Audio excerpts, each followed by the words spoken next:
I'm Teisha with Shalom TV's news update for Monday, November the 11th, 2013. Constantly. U.S. Secretary of State John Kerry said today that over the weekend, world powers had reached an agreement after ongoing talks on a deal to propose to Iran, but that the Iranians refused it.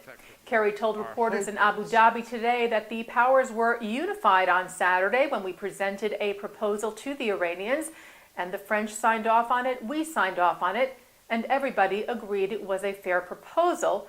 There was unity, but Iran couldn't take it at that particular moment. They weren't able to accept that particular agreement. So hard work was done, progress was made, the P5+1 was united. There is a gap still between what language may be appropriate that they're prepared to accept, but the concept that we are all working on, we have absolute unity on. Kerry said he hoped that a deal would be reached with Iran within the next few months. And in an apparent reference to Israeli Prime Minister Benjamin Netanyahu's speaking out against a supposed deal with Iran last week, Kerry said the time to oppose it is when you see what it is, not to oppose the effort to find out what is possible.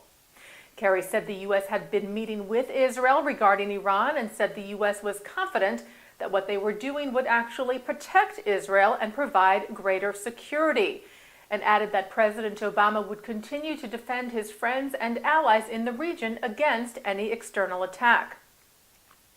The U.S. State Department issued a press release yesterday saying that Undersecretary for Political Affairs Wendy Sherman had arrived in Jerusalem for a one-day visit where she would be consulting with Government of Israel counterparts about the P5+1 negotiations in Geneva and continuing close coordination with Israel about ongoing efforts to prevent Iran from obtaining a nuclear weapon.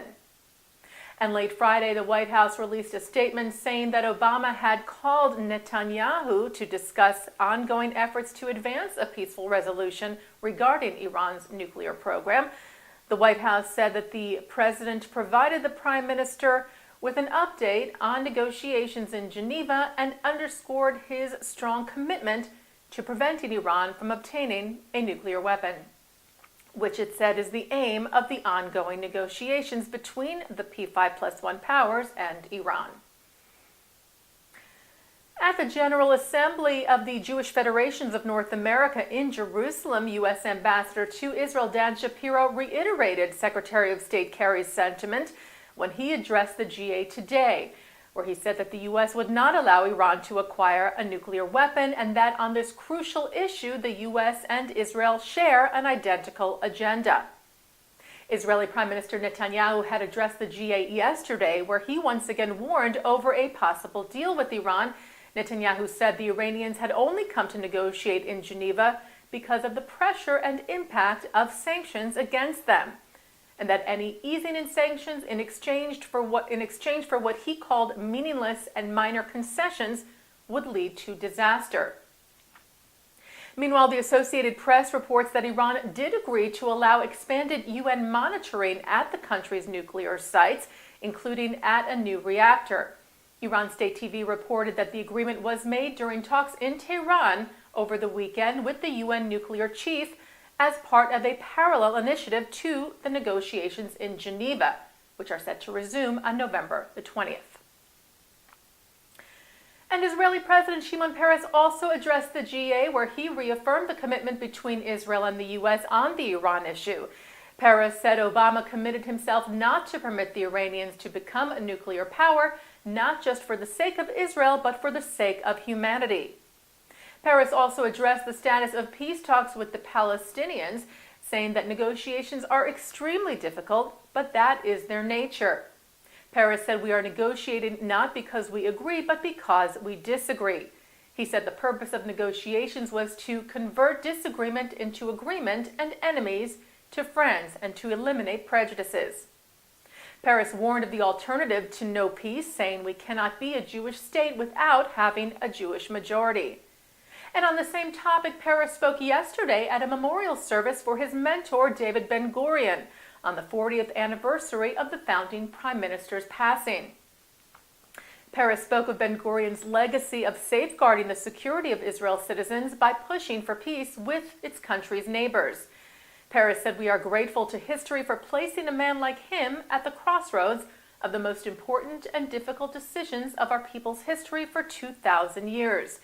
We remember that great opportunities often emerge from trying times." Adding, "We must turn the vision of two states for two peoples into a reality and prevent a deterioration of our situation which would lead to a binational state." Peres added, "A binational state which would not guarantee a Jewish majority would endanger the survival of Israel as a Jewish homeland and a democratic country." The Jerusalem Post reports that Nidal Ammar, the 42-year-old Palestinian man who allegedly lured 20-year-old IDF soldier Sergeant Tomer Chazan to his death, will be indicted in the Judea military court on Thursday. The Post said they had learned of the indictment from security forces, who also said the IDF prosecution would seek to detain Ammar until the end of the legal proceedings against him. Ammar, who knew and worked with Chazan at a Bat Yam restaurant, is accused of taking the IDF soldier to the West Bank and killing him there this past September. U.S. President Barack Obama released a statement on the 75th anniversary of Kristallnacht, the Night of Broken Glass, which marked the beginning of Hitler's final solution.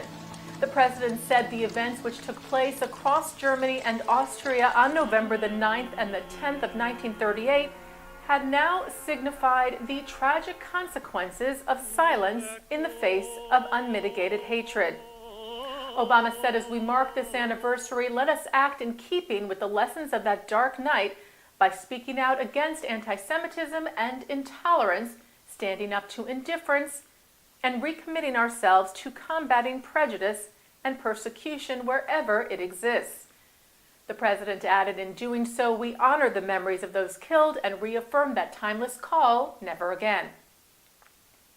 And the Hebrew University of Jerusalem launched a new website to coincide with the anniversary of Kristallnacht. The Holocaust Oral History Collection website was created by the university's Oral History Division in the Institute of Contemporary Jewry. It has 900 Holocaust-related recordings and transcripts, which are now made available to the public. Israel has sent an emergency response team to the Philippines to help in recovery efforts there after the Philippines was hit by a massive typhoon this weekend, leaving a death toll which reportedly could be at least 10,000. A response team was sent by Israel Aid, which is a nonprofit group that also provides humanitarian aid and is funded by the American Jewish Committee and North American Jewish Communities.